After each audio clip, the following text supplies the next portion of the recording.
जब सुत जने हम पला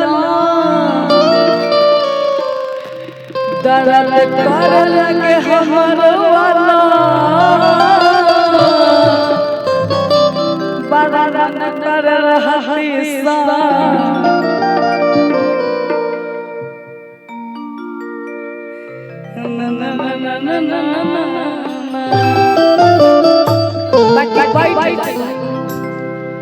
और बड़ी सुंदर भाव में अपना राजा जी से अपना सैया जी से बताओ तेरे कहत हरे करे राजा जी ये सैया जी कि जवानी जवानिया में दे तेरा पासा जा ए मामा ए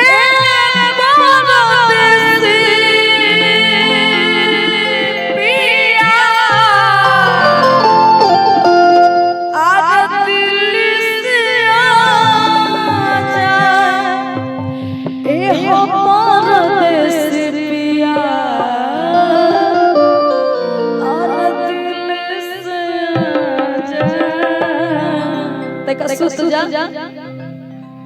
कि जब सुत जने हम पला दर्द कर लगे हमरो कि बड़ा मन कर रहती सा आँखों से जिया करती जा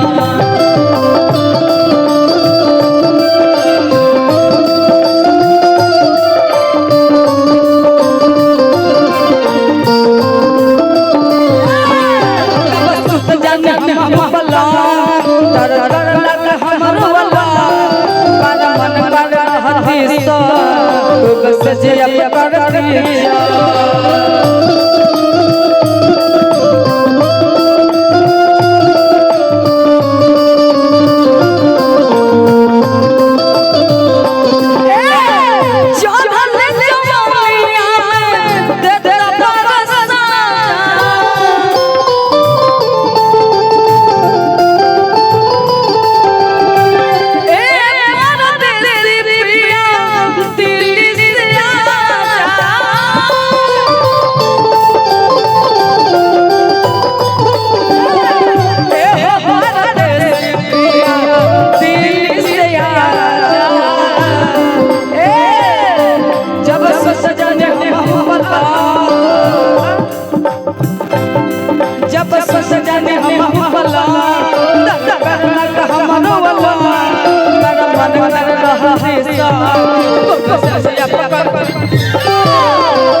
और कहना पता क्या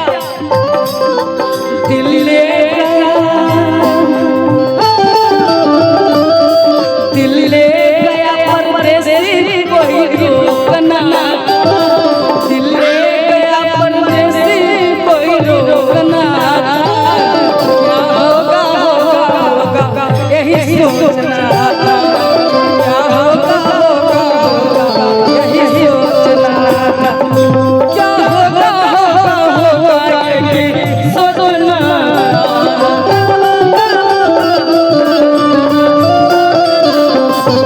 दिल ले गया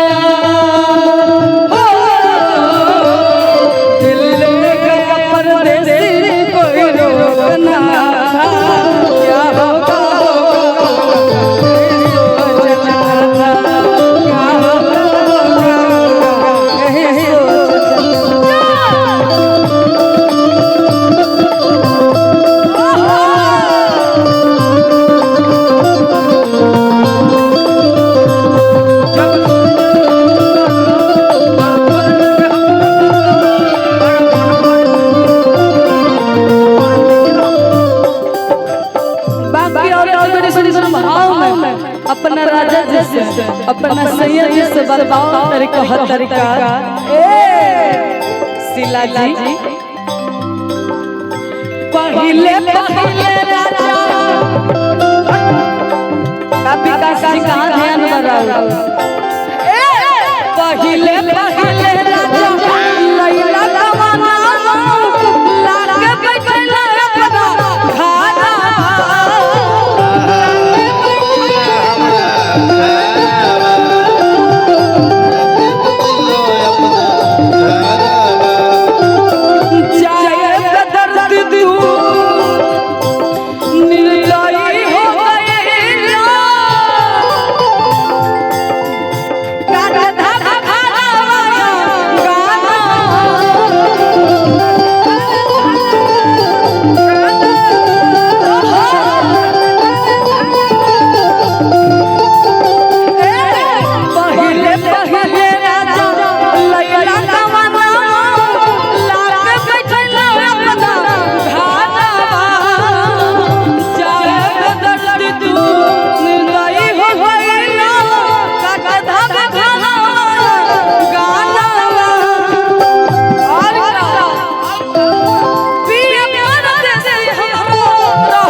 हम चाहेंगे ना कि आप लोग मुर्गी मारे चारों आदमी आइए चाय छोड़ दीजिए रख दीजिए वो बाद में आप लोग गरम गरम चाय मिलेगा अब पहले आप दोनों मीठा दोनों आदमी अपने को मार लीजिए वो दोनों आदमी आइए पहले आप शीला लीजिए विकास भैया बाकी औरत बड़ी सुंदर भाव में बताओ तरीका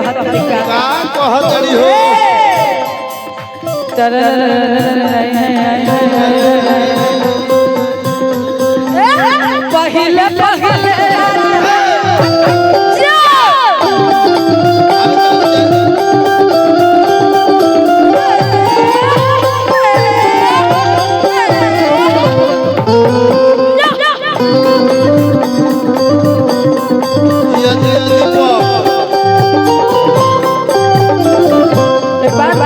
आप लोग ऐसे किए तो शीला जी के लिए जोरदार ताली तो बजाइए। अगर छोटी छोटी बात अच्छी लगे ना तो उसमें ताली बजाना चाहिए। और आइए इनका नाम आओ बड़ी सुंदर भाव में औरत रहत तरीका ये राजा जी धनिया आए हाय हाय हाय हाय हाय हाय पहिले राजा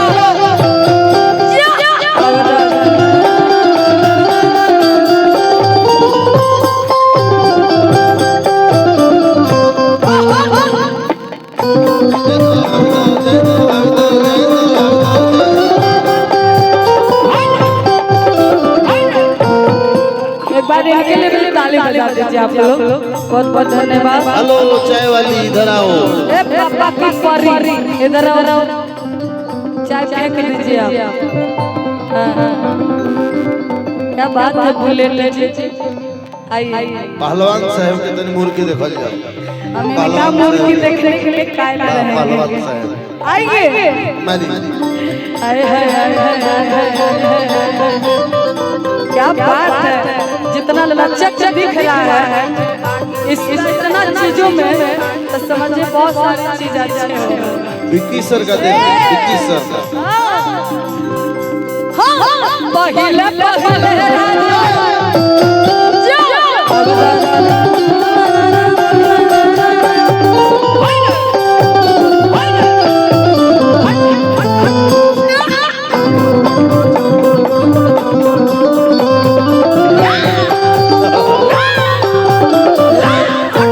हेलो अरे बुझाता नो कि नौटिया के खनन विभाग के ही डिपार्टमेंट वाले।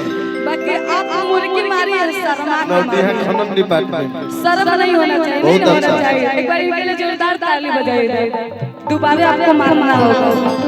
एक बार दोबारा मारने के लिए ताली बजाएंगे हम सब लोग, मारो और खुल कर मारिएगा। खोल के क्या होगा नहीं होगा वो मत दिखेगा। अपना बॉडी के बारे में मत सोचिएगा कि मेरा हिलेगा, मसल डोलेगा, क्या डोलेगा, उस नहीं सोचना। मुर्गी मार देना।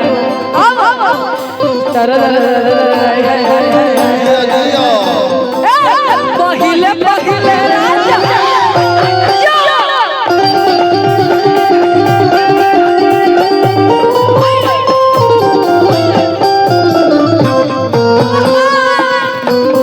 क्या बात है। जोरदार ताली बजाइए।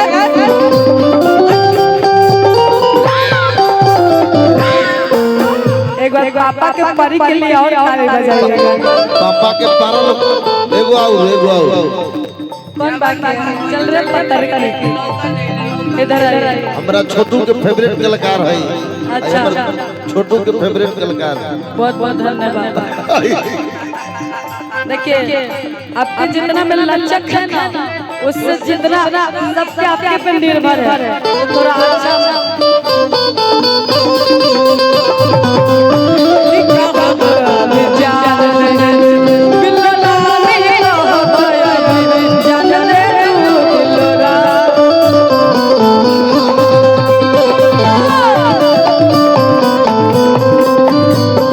अदिति बाबू, ये चारों लोग के तो मुर्गी देख ले लो। इन लोग के गुरु जी को बुलाइए, विक्की को।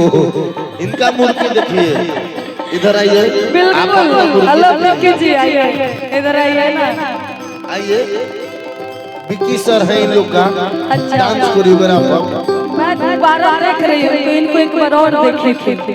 और ये दोबारा बाकी पहले इनको मार लेने दीजिए, फिर आप मारिएगा। इधर खड़े हो चाहिए, उधर खड़े हो जाइए। आय हाय हाय हाय हाय हाय हाय हाय, इधर मारिएगा। आपका मुर्गी का सब लोग कायल है। निर्भय से ऐसा मारिएगा कि इज्जत बचा लीजिएगा। पहिले पहिले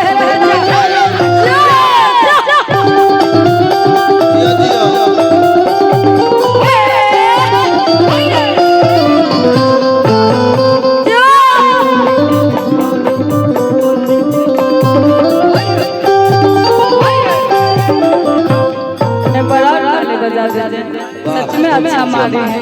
जितना कोशिश है बहुत अच्छा है। बाकी विक्की सर बताइए, हमारे कोल्लू जी उस टाइम से माथा घुटले थे। अभी आपका बारी आया तो माथा भी उठा लिए। कितने लोग विक्की जी को जानते हैं? तेरा हाथ उठाएंगे।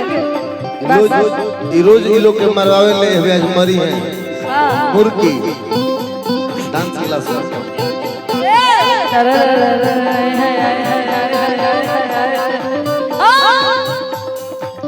पहिले पहिले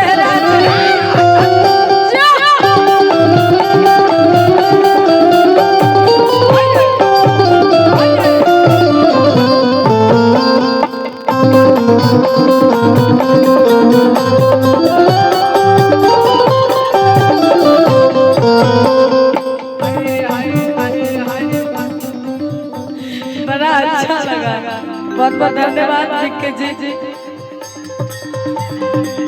इधर आइए विक्की जी, इधर आइए, इधर आइए। जितना अच्छा आपको मुर्गी मारना तो अच्छा लगा, बाकी मैं चाहूंगी कि मैं जैसे मारती हूँ थोड़ा बहुत आप कॉपी करिएगा तो अच्छा लगेगा। और वहाँ मार दीजिए, फिर हमारा बारी रहेगा।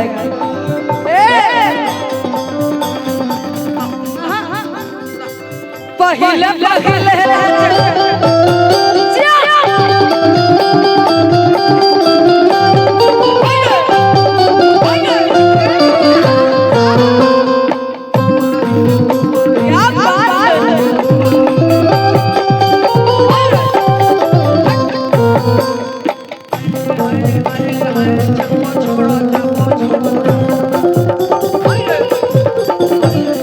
हेलो, बाकी कॉपी नहीं करिएगा।